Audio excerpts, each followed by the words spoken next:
Hello बच्चों, let's see this question. The question says what is arteriosclerosis. Arteriosclerosis क्या होती है?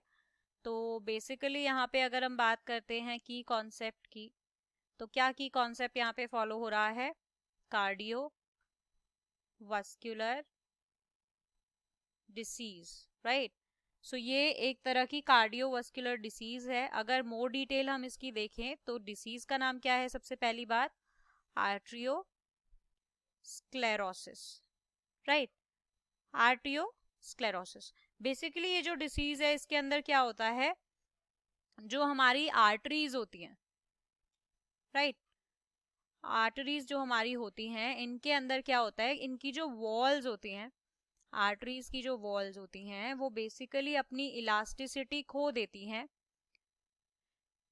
इलास्टिसिटी लूज हो जाती हैं, लॉस ऑफ इलास्टिसिटी फेस करती हैं आर्टरीज की वॉल. इसके अलावा हम ये भी कह सकते हैं कि उन आर्टरीज की वॉल में या तो ये चीज होती है और इसके साथ साथ क्या होता है, थिकनिंग हो जाती है, या फिर हम कह सकते हैं हार्डनिंग हो जाती है, राइट.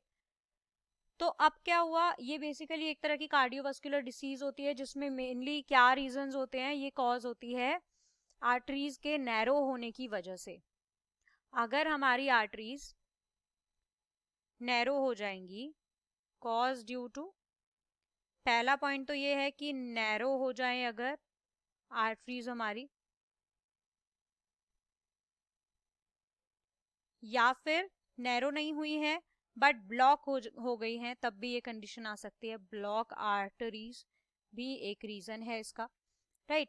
तो जो होती किस वजह से है, अगर हमारे आर्टरीज के वॉल्स के आसपास, अगर हमारी आर्टरीज के वॉल के आसपास प्लेक बिल्डअप हो जाता है, अगर हमारी आर्टरीज की वॉल के पास क्या बिल्डअप हो जाता है, प्लेक, तब क्या होता है, अगर ये प्लेट इनके सराउंडिंग में डेवलप हो गया तो क्या होगा, ये आर्टरीज जो हैं वो नैरो हो जाएंगी और ये नैरो होने की वजह से वो थिक और हार्ड हो जाएंगी, इलास्टिसिटी खो देंगी और फिर जो कंडीशन होगी उसको हम कहेंगे आर्टरियोस्क्लेरोसिस.